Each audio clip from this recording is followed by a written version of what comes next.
नमस्कार दोस्तों, स्वागत है आप सभी का लर्न विद धीरज सर पे। हम आज मॉडल पेपर के गणित के मॉडल पेपर के सब्जेक्ट क्वेश्चन का जो नेक्स्ट पार्ट बचा हुआ था, नेक्स्ट क्वेश्चन बचे हुए थे, उसे आज हम कंप्लीट करने जा रहे हैं। आशा करते हैं कि पिछला जो वीडियो था आपको अच्छा लगा हो। हाँ, एक्चुअली मैं माफ़ी चाहता हूँ, पिछली वीडियो में एक थोड़ी सी समस्या आई थी। वो समस्या ये थी बैकग्राउंड का। एक्चुअली मैंने जो कलर बैकग्राउंड का लिया था और मैंने जो पेन का कलर लिया था, दोनों that was looking dark, that's why it was not much very clear visible.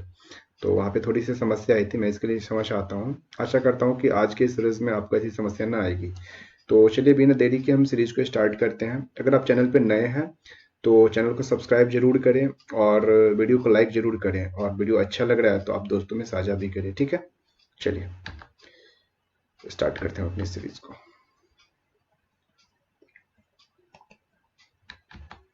Okay, आज का हमारा पहला क्वेश्चन है, एक समबाहु त्रिभुज है हमारा। एक मिनट,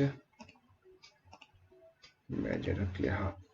मेरा फर्स्ट क्वेश्चन है कि एक समबाहु त्रिभुज है जिसकी भुजा 12 सेंटीमीटर है तथा इसका क्षेत्रफल ज्ञात करें। तो हम let's consider this is our equilateral triangle, समबाहु त्रिभुज, जिसकी प्रत्येक भुजा जो है ना 12 सेंटीमीटर के, अर्थात 12 12 और 12। तो हमने क्या क्या पढ़ा है कि समबाहु त्रिभुज का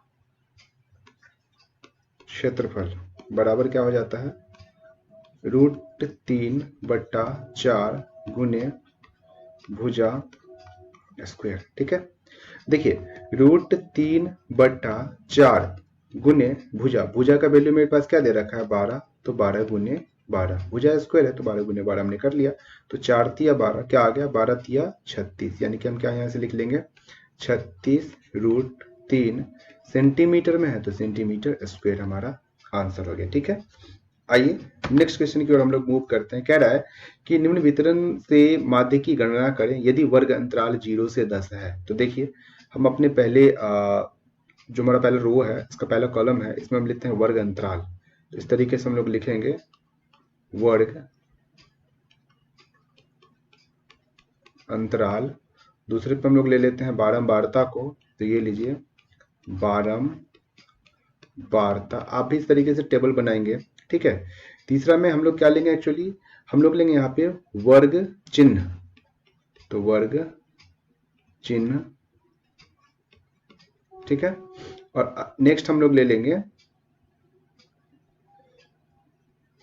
f इंटू एक्स। ठीक है, देखिए वर्ग चिन्ह को हम लोग x कंसिडर कर लेते हैं, और ये जो हमारा बारंबार था इसे हम लोग f कंसिडर कर लेते हैं। ठीक है, तो यहां से देखिए वर्ग अंतराल क्या दे रखा है आपको, पहला 0 से 10, नेक्स्ट आपका क्या है 10 से 20, अगला क्या है आपका 20 से 30, नेक्स्ट है आपका 30 से 40। ठीक है, तो देखिए बारंबारता की वैल्यू इसके लिए 6, इसके लिए 7, इसके लिए 16, इसके लिए 10। तो यहां से कुल बारंबारता यानी कि समेशन एफ क्या हो जाएगा हमारा, जोड़ दीजिए सबको, 7 6 13, 13 13 10 23, 23 10 33, और 33 6 39, यानी कि 39। ठीक है, अब यहाँ से वर्ग चिन्ह, तो वर्ग चिन्ह कैसे फाइंड करेंगे, देखिए वर्ग अंतराल जैसे यहाँ पे 0 और 10 है, तो इसके लिए हम लोग क्या कर लेंगे, मैं यहाँ साइड में कर ले रहा हूँ, ध्यान दीजिएगा, 0 + 10/2 यानी कि 10/2। तो पहले के लिए वर्ग चिन्ह क्या आ जाएगा, 2 पंजे 10 यानी कि 5। तो हमने वर्ग चिन्ह यहाँ पे क्या लिख दिया, 5। इस तरीके से इसको हम दोनों को जोड़ेंगे तो 20 और 10 को जोड़ेंगे 30, 30/2 क्या हो जाएगा मेरा 15। इसी तरीके से 30 जोड़ 20 50, 50/2 क्या हो जाएगा 25। ऐसे ही 40 जोड़ 30 70, 70/2 क्या हो जाएगा 35। ठीक है, f इंटू एक्स, देखिए यानी कि बारंबारता और वर्ग चिन्ह को आपस में मल्टीप्लाई कर लीजिए। तो पहले के लिए 6 पंजे, देखिए यहाँ से 5 और यहाँ से 6, तो 6 पंजे 30, ये हो गया 30, ये क्या हो जाएगा 15 सते 105। ये देखिए क्या हो जाएगा 25 सटे 200, 200 400, यानी कि 25 को 16 से मल्टीप्लाई कर लेंगे क्या हो जाएगा 400। यहाँ पे 35 को 10 से मल्टीप्लाई कर लेंगे हम लोग क्या हो जाएगा 350। मैं थोड़ा सा इसे साइड कर ले रहा हूँ। ताकि ये चीजें को मैं कवर यहाँ पे कर सकूं। ठीक है, आइए अब देखिए यहाँ पे जो हम फाइंड कर लेंगे समेशन किसका, तो f इंटू एक्स का। अभी सबको जोड़ लीजिए, चलिए जोड़ते हैं। तो 350 और 400 750, 750 और 100 यहाँ से क्या हो जाएगा 850, यानी कि और 5 तो 855 और 30 885, यानी कि इसका समेशन क्या आ गया 885। ठीक है, तो हमें कह रहा है कि माध्य की गणना करें, यानी कि माध्य जिसे हम लोग सूचित करते हैं x बार या फिर x के ऊपर रैंकिंग देकर। तो माध्य बराबर क्या होता है summation of f into x बटा में summation of f। Summation of f into x हमने क्या भी कैलकुलेट करा, देखें 885 और बटा में समेशन ऑफ f मेरे पास क्या है 39। देखिए 8 8 16 5 21, ये संख्या जो है 3 से कट रहा है तो काटिए।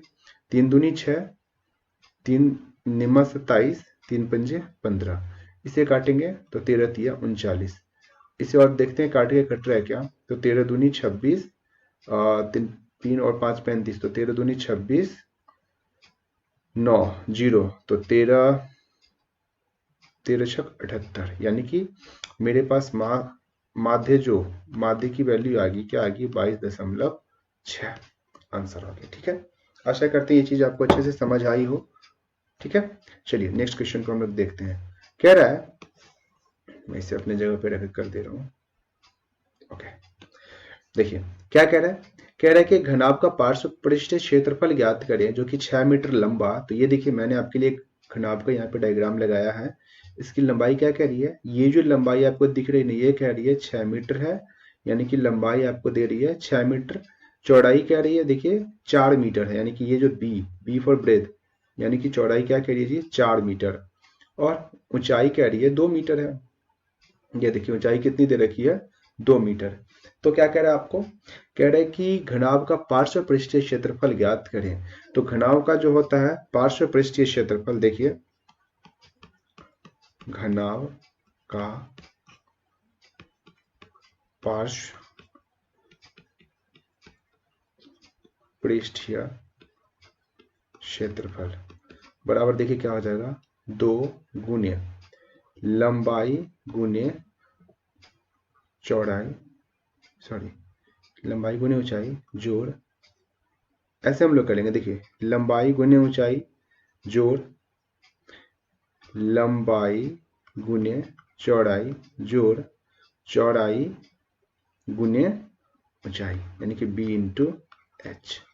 इस तरीके से कैलकुलेट कर लेंगे हम लोग। ठीक है, तो सब वैल्यू को डालेंगे। 2 इंटू एल का वैल्यू क्या है मेरे पास 6, एच का वैल्यू क्या है 2, तो 6 गुने 2 प्लस देखिए एल इंटू बी, तो एल का वैल्यू है मेरे पास 6 और बी का वैल्यू कितना है मेरे पास 4, तो 6 into 4 plus B into H, तो बी का वैल्यू मेरे पास है 4, एच का वैल्यू है मेरे पास 2। अब इसे हम कैलकुलेट कर ले रहे हैं। 2 गुने 6 दूनी 12 प्लस 6 चौका 24 प्लस 4 दूनी 8। ठीक है, देखिए 12 8 20 और 24 कितना हो जाएगा 44। तो हम क्या लिख देंगे 2 गुने 44। आंसर क्या निकल के आ जाएगा 44 दूना 88, यानी कि 88 मीटर स्क्वायर। ठीक है, इसका आंसर आ जाएगा यहां से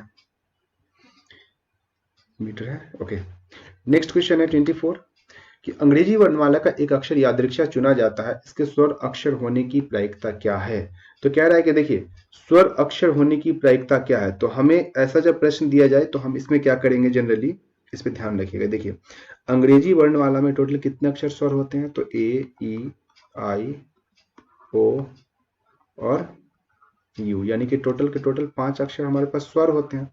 ठीक है, तो यहां से हमें प्रायिकता निकालना है। प्रायिकता के लिए हम जानते हैं कि जिस किसी की भी मांग है, यानी कि जिसकी संभावना में व्यक्त करनी है बटा कुल परिणाम। ठीक है, तो यहाँ पे एन का वैल्यू मेरे पास क्या आ जाएगा, आप इस तरीके से यहाँ पे पहले लिख लेंगे। जो आपका एन है यहाँ पे वो क्या हो गया 5। और देखिए अल्फाबेट के टोटल कितने लेटर होते हैं, तो 26 अक्षर होते हैं, जिस कारण से टोटल जो परिणाम हो जाएगा, टोटल परिणाम कितना हो जाएगा ये हो जाएगा 26। तो इसी वैल्यू को हम लोग यहाँ पे पुट कर लेंगे। एन ई का वैल्यू हो गया मेरे पास 5 और एन एस का वैल्यू हो गया हमारे पास 26। तो हमारे पास प्रायिकता इसकी क्या आ गई 5/26 आंसर। ठीक है, आशा करते हैं ये क्वेश्चन आपको समझ आ गया हो। नेक्स्ट क्वेश्चन देखते हैं। नेक्स्ट क्वेश्चन कह रहा है कि दो संख्याओं का लसा, दो संख्या 16 तथा 28 का लसा 112 है, तो इनका मसा क्या होगा। देखिए इसके लिए हमने एक सूत्र पढ़ा था। क्या था वो सूत्र था हमारा इस तरीके से कि पहली संख्या गुने दूसरी संख्या बराबर HCF, यानी कि हिंदी में मसा गुने LCM, हिंदी में लसा। ठीक है, पहली संख्या देखिए क्या दे रखा है आपको 16, दूसरी संख्या क्या दे रखा है यहाँ पे 28 बराबर HCF क्या दे रखा है, HCF कुछ नहीं दे रखा है, HCF तो हमें कैलकुलेट ही करना है।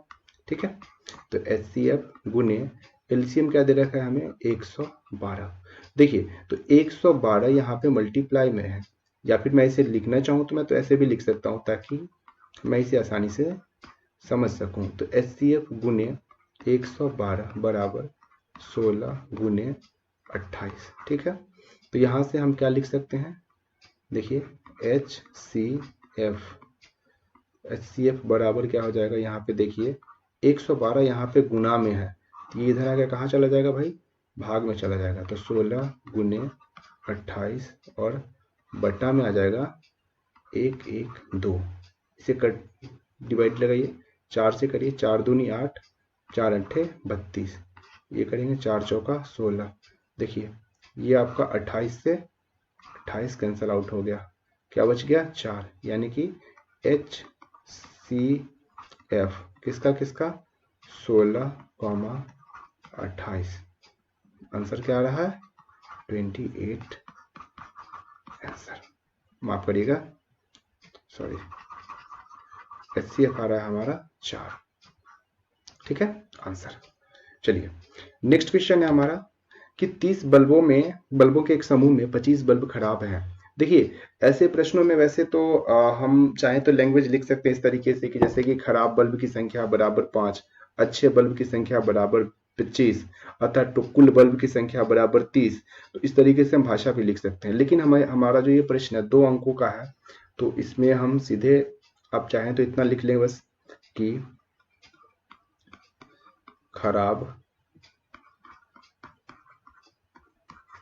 बल्ब की संख्या बराबर 5, कुल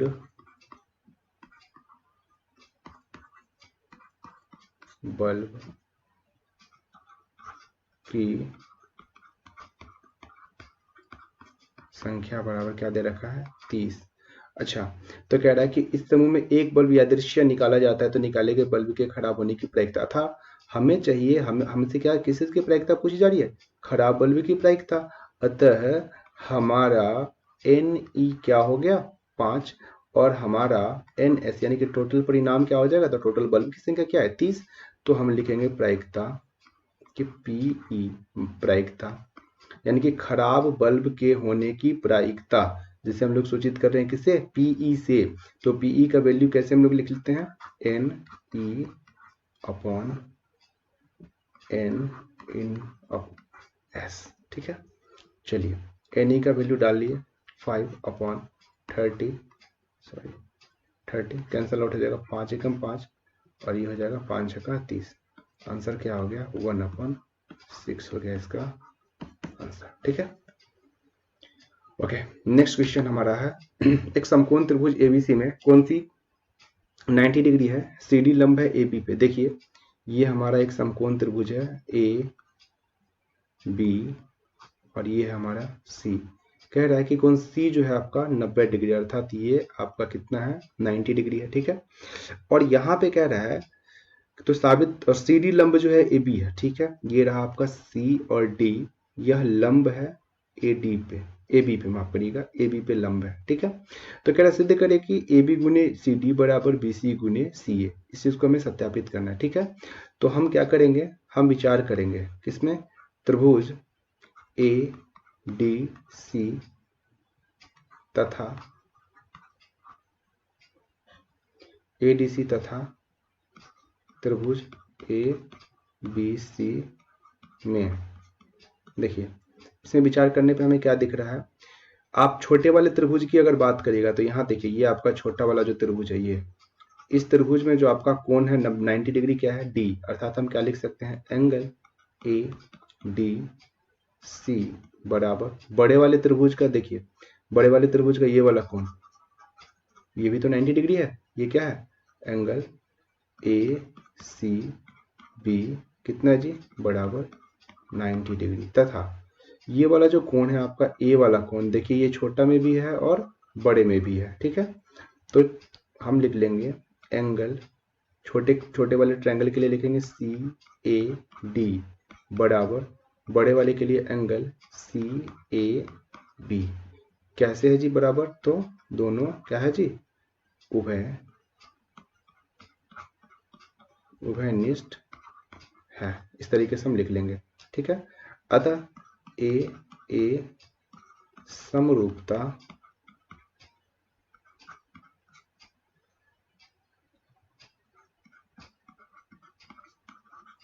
प्रमेय से क्या हो गया, आपका त्रिभुज ए डी सी समरूप हो गया किसके, त्रिभुज ए बी सी के, ठीक है। अब जब ये दोनों त्रिभुज समरूप हो गया तो आपको पता है कि इसके जो कोण के संगत भुजाएं होती हैं वो आपस में क्या होते हैं, एक ही अनुपात में होते हैं, जैसे कि हमने समरूपता प्रमेय को पढ़ा है। तो यहां से हम क्या लिख लेंगे, देखिए छोटा वाला अगर हम त्रिभुज पे विचार करें तो इस वाले पे देखिए इसका एंगल ये रहा 90 डिग्री, तो 90 डिग्री के सामने ये भुजा कौन सी है, AC, तो हम लिखेंगे छोटे वाले से AC बटा बड़े वाले ट्रायंगल में देखिए 90 डिग्री के सामने क्या है, तो आपको क्या दिख रहा है, ये AB, तो AC बटा AB बराबर, अब देखिए यहां से ए कोण जो है छोटे वाले में क्या है, इसके सामने वाली भुजा, तो आप बोलेगा इसके सामने वाली भुजा है क्या, CD, तो हमने लिख लिया CD बटा में, यहाँ पे देखिए बड़े वाले कोण त्रिभुज में एक कोण के सामने वाली भुजा क्या है, तो आप बोलिएगा ये देखिए BC, तो हम लिख लेंगे CD अपॉन BC, क्योंकि इसकी जो संगत भुजा है ना वो एक ही अनुपात में हो जाएगी। अब चूंकि ये हम क्रॉस मल्टीप्लाई इसका और इसका करा लेते हैं, तो देखिए ये क्या हो जाएगा हमारा, यहाँ पे यहाँ से ये हो जाएगा आपका AC गुने BC बराबर CD गुने AB, ठीक है। चलिए तो यही चीज तो हमें साबित करना था, तो हम लिख देंगे प्रूव्ड, क्लियर है।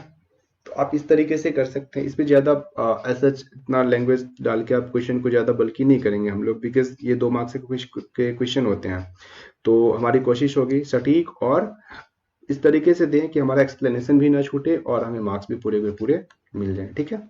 आइए नेक्स्ट क्वेश्चन है हमारा, कह रहा है कि हल करें, आपका फर्स्ट इक्वेशन है 2x plus 3y is equal to 11, this is our equation first. और सेकेंड इक्वेशन हमारे पास क्या है जी, 2x माइनस 4y बराबर माइनस 24, ये हमारा जो है क्या है जी, सेकेंड इक्वेशन है। तो इससे हल करने के लिए हम देखिए एक्चुअली 2 चर वाला रैखिक समीकरण है, तो इसमें हमें क्या करना होगा कि या तो हम x वाले टर्म को खत्म कर लें या फिर हम क्या कर लें, y वाले टर्म को खत्म कर लें, ठीक है। तो यहाँ पे जैसा कि हम देख पा रहे हैं कि यहाँ पे x वाले टर्म में देखिएगा तो यहाँ भी 2 से है और यहाँ भी 2 से, अर्थात बोथ आर सेम। अगर दोनों सेम है तो हम आराम से क्या लिख सकते हैं कि समीकरण 1 माइनस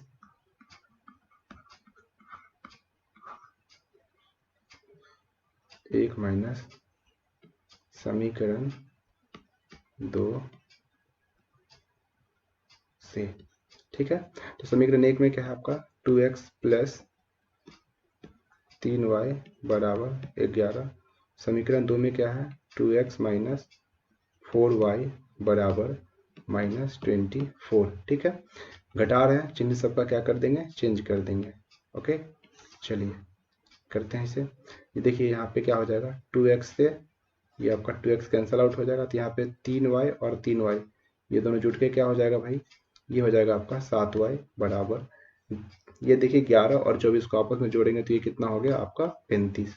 तो यहाँ से y बराबर हमें क्या फाइंड हो गया, 35/7। तो 7 एकम 7, 7 बचे 35, यानी कि हम क्या लिख लेंगे, हम यहाँ से लिख लेंगे कि y बराबर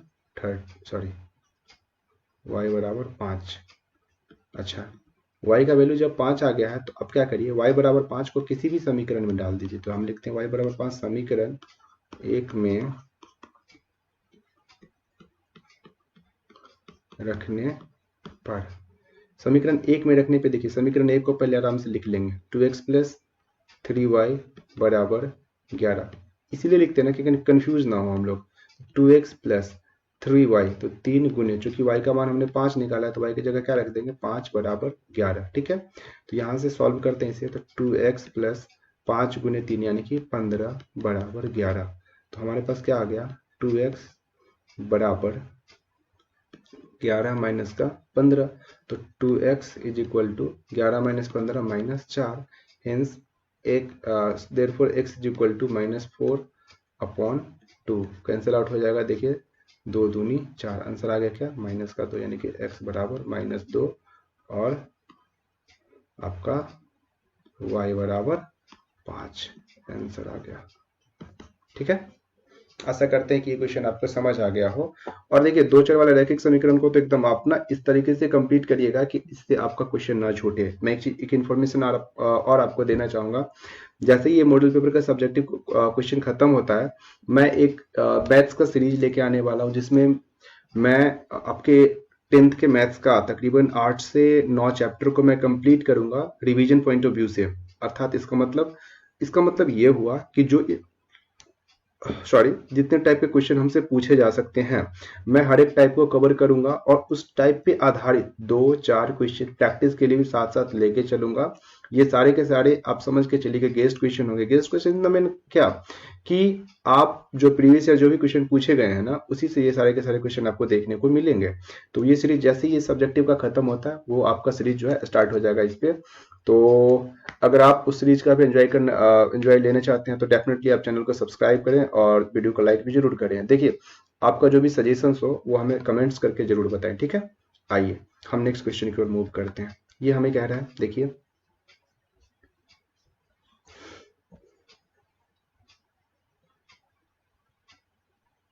ये रहा नेक्स्ट क्वेश्चन है हमारा कि 1 + cos A under root 1 + cos A upon 1 - cos A को हमें सत्यापित करना है किसके बराबर जी, हमें इसे करना है सत्यापित cosec A + cot A के, ठीक है। तो चलिए यहाँ से हम लेते हैं LHS बराबर, LHS बराबर क्या हो जाएगा आपका, ये देखिए एक्चुअली ये बोर्ड न्यू है और स्टाइलिश भी न्यू है, दैट्स वाई ग्रिप थोड़ा अच्छे से हो नहीं पा रहा है, ठीक है।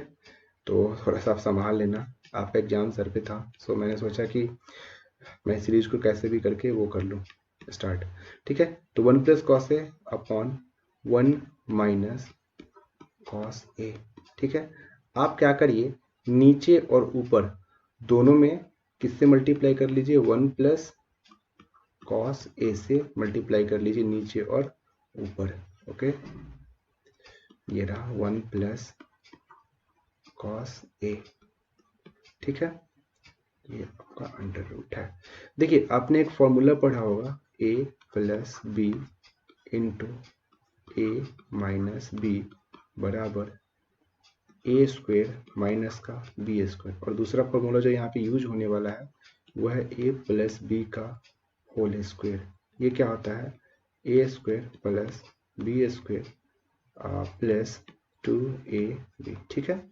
इस दोनों फॉर्मूला का हम लोग यहाँ पे यूज करने वाले हैं। अच्छा देखिए इस टर्म को हम फर्दर कैसे लिखेंगे, ऊपर में देखिए 1 + cos A और यहाँ पे 1 + cos A, तो ये दोनों मिलके क्या हो जाएगा आपका 1 प्लस कॉस ए का होल स्क्वायर, और नीचे में देखिए क्या है आपका 1 माइनस कॉस यानी कि ए माइनस बी, और यहाँ से ए प्लस बी, तो ए स्क्वायर माइनस बी स्क्वायर अर्थात 1 का स्क्वायर माइनस कॉस का स्क्वायर, ठीक है, और सबके ऊपर क्या है होल रूट स्क्वायर रूट। चलिए इसे फर्दर सॉल्व जब करते हैं तो यहां से हमें मिलेगा 1 प्लस कॉस ए का स्क्वायर बटा में आपका 1 का स्क्वायर देखिए क्या हो जाएगा 1, और 1 माइनस कॉस स्क्वायर है, तो आपको पता होगा यहाँ से कि 1 माइनस कॉस स्क्वायर ए बराबर क्या होता है जी साइन स्क्वायर ए, ठीक है। ये इन्फॉर्मेशन के लिए मैंने ये सारे फॉर्मूलाज को लिखा है, आप चाहें तो आप इसे नोट डाउन कर सकते हैं। आइए, तो ये हमारा क्या हो जाएगा साइन स्क्वायर ए इस होल स्क्वायर रूट, ठीक है। तो यहाँ से 1 प्लस कॉस ए का होल स्क्वायर है और नीचे में साइन स्क्वायर ए है, तो स्क्वायर से अगर मैं इसे स्क्वायर करता हूँ या फिर आप इसका जब स्क्वायर रूट करेंगे तो क्या होगा, ये खत्म होकर बाहर क्या निकलेगा 1 प्लस कॉस ए, और नीचे से क्या आएगा साइन स्क्वायर ए खत्म होके हो जाएगा आपका साइन ए, ठीक है। इसे हम इंडिविजुअली लिख लेते हैं 1 upon sine A plus cos A upon sine ए। तो देखिए 1 अपॉन साइन यानी कि साइन ए का उल्टा आपका क्या हो जाएगा cosec A plus cos A बटा साइन ए, इसका सूत्र क्या हो जाता है कॉट ए, तो यही साबित करना था, तो बराबर आर एच एस रूट, ठीक है। चलिए नेक्स्ट क्वेश्चन है हमारा, ये कह रहा है कि 52 पत्तों की अच्छी प्रकार से फेंटी गई एक गड्डी में से एक पत्ता निकाला जाता है तो लाल रंग का बादशाह प्राप्त करने की प्रायिकता ज्ञात करें। देखिए तो मैंने आपके लिए ये ताश के पत्तों को मैंने यहाँ पे एडजस्ट करा है। ताश में टोटल 4 रंग की पत्तियां हुआ करती हैं, यानी कि पत्ते होते हैं। एक तो आपका ये देखिए, ये इससे हम लोग चिड़िया बोलते हैं, ये ठिकरी यानी कि ब्रिक्स हो गया, ये आपका लाल पान हो गया, ये आपका काला पान हो गया। तो देखिए प्रश्न में कह रहा है ना कि लाल रंग की बादशाह, तो लाल रंग का हमारे पास 2 कार्ड है ना, एक ये वाला कार्ड है और एक ये वाला कार्ड है। तो इसमें बादशाह देखिए एक ये के, एक्चुअली बादशाह के फॉर किंग, और यहाँ पे देखिए किंग, अर्थात लाल रंग के कितने बादशाह हो सकते हैं जी 2 हो सकते हैं। और टोटल पत्ती कितनी होती है, तो देखिए 1 2 3 4 5, इस तरीके से आप काउंट करिएगा तो आपको हर रंग की पत्तियां मिलेंगी कितनी 13, यानी कि देखिए 13, और ये भी होगी कितनी 13। टोटल कितने पत्ते होंगे जी 52, अर्थात हमारे पास देखिए एन एस का जो वैल्यू आ रहा है क्या आ रहा है 52 की कुल परिणाम, जिसे हम टोटल परिणाम कहते हैं। तो हमने 52 पत्ती को एक जगह अगर मिला दिया, बीच में से हमने कोई भी खींचा, तो 52 रंग की पत्ती यानी कि 52 रंग के रिजल्ट आ सकते हैं। तो कह रहा है कि इसमें लाल रंग के बादशाह आने की प्रायिकता क्या है, तो लाल रंग के बादशाह कितने हैं, तो आप मैंने देख बोला कि ये रहा एक और ये रहा दूसरा, अर्थात लाल रंग का बादशाह तो यही दोनों है, अर्थात कितने हैं टोटल, तो 2। तो हम इसे कैसे लिखते हैं एन ई क्या है आपका 2। तो यहां से हमारे पास प्रायिकता क्या हो जाएगी जी, प्रायिकता की वैल्यू फाइंड कर लेंगे। प्रायिकता बराबर हमने अभी बोला है N E upon N S, clear है। तो देखिए एन ई का जो वैल्यू हमारे पास यहाँ पे है 2 और एन एस का जो वैल्यू है हमारे पास 52 है। कैंसिल आउट करेंगे तो 2 एकम 2, 26 दूनी 52, अर्थात 1/26 हमारे पास इसकी प्रायिकता आ जाएगी आंसर, ठीक है। चलिए आशा करते हैं जो ये सीरीज था आपको काफी अच्छा लगा। एक्चुअली रात काफी ज्यादा हो चुकी है, अगर मैं अभी का समय बताऊं तो अभी रात को हो रहे हैं 12:45, ठीक है। तो रात काफी ज्यादा हो चुकी है और बचे हुए क्वेश्चन को मैं एक नेक्स्ट वीडियो अपलोड करके बाकी के क्वेश्चन को भी मैं यहाँ पे सॉल्व कर दूंगा। उसके लिए परेशान नहीं होना आपको, मैं एक एक क्वेश्चन करा दूंगा, ठीक है।